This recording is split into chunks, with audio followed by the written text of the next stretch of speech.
What up, what up? It's your boy Dame, man. Hi, it's the vibes. Much love to everybody out there in the world. I want to touch on a quick topic that I've been pondering on, and just a topic that's good for the understanding of human form. Ego. Now, there's multiple contexts of what ego is. So I'll speak not in the context of your perception of yourself or an over-exaggerated image of yourself.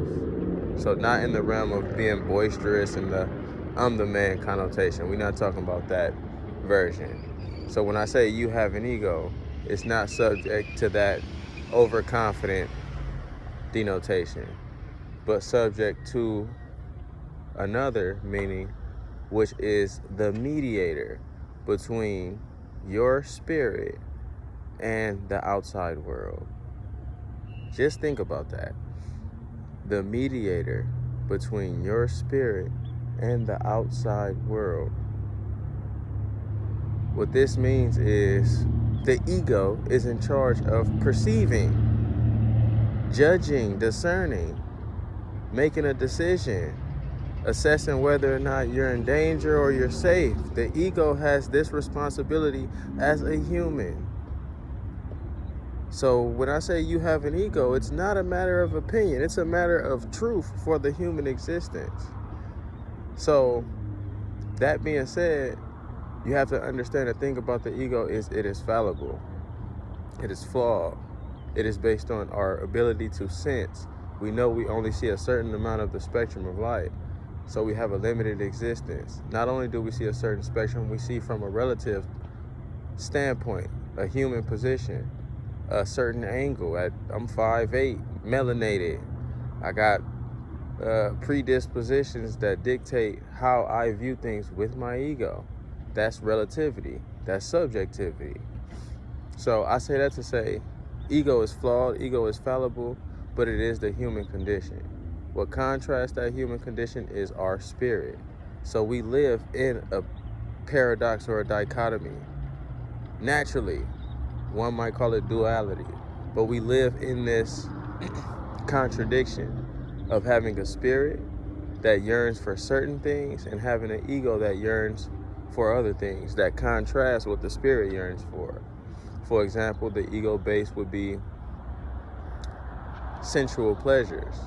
Somebody look good, you value them more than somebody who has a good character. So you base it off of sensual things, which can entail like lust or material attraction. That's what the ego is, because it discerns the material reality. You have to bring it back to the spirit and see what is closer to truth, see what's illusion, see what's more substantial and grounded in regards to principles. So I just want to touch on ego and talk about ego for a little bit, because it's a human condition, and once we understand it, that it is fallible, you'll understand your own subjective take versus someone else's subjective take, and really it'll help you gain reason, because now you're thinking as objectively as possible, coincidentally, in knowing that your perspective is relative. Because you know it's relative, you know you might not be right, you factor in other perspectives, and then you can come up with a solid grounds to a claim. So to know you have ego and to know it's fallible is to better access objectivity and reason.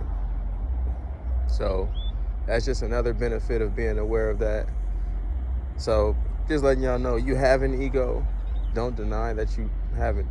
To not have an ego is to not have a human existence, and we got that. If you understand what I'm saying, we got that human existence. So you have an ego, and it can save your life. Car coming 110 miles, you in the middle of the street. If you don't have an ego to discern and judge that assessment, you smack dab on the car. You know what I'm saying? So it's just something to be mindful of. We have an ego. It's in charge of judging, perceiving sensual, material things and bringing it back to the spirit to assess the validity, to assess whether or not it's an illusion or whether or not it's sound in principle. And these principles I'm talking about is a code of morality that exists beyond all egos. It's an energetic function in all existing things. It's the reason why we don't just blatantly fuck shit up as a unit consistently. Some people fuck shit up. You might make a doctrine that has people fucking shit up. But collectively, we know right from wrong because it's an innate spiritual thing. Only ego can distort that. Only your perception of this material world brought back into your spirit improperly can allow you to do something that's not right. You just not synced in with that innate quality of spirit. You more tapped into the material realm, prone to lust, addiction, escapism, materialism, classism, racism. But this is what the material realm brings.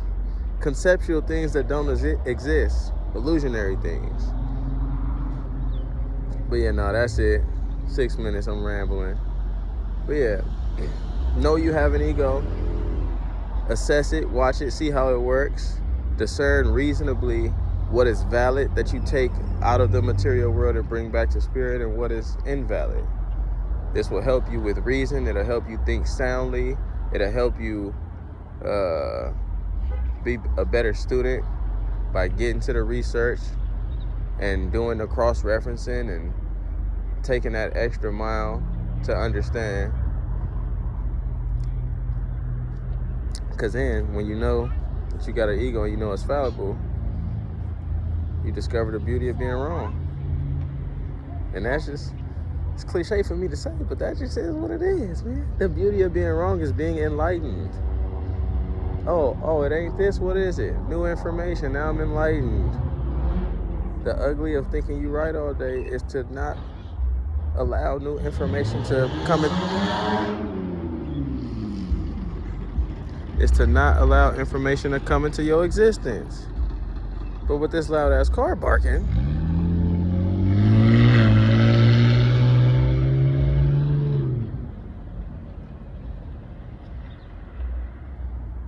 see, the ego discerned that loud car barking. The ego was about to make me go off the edge. But then the spirit said, calm down.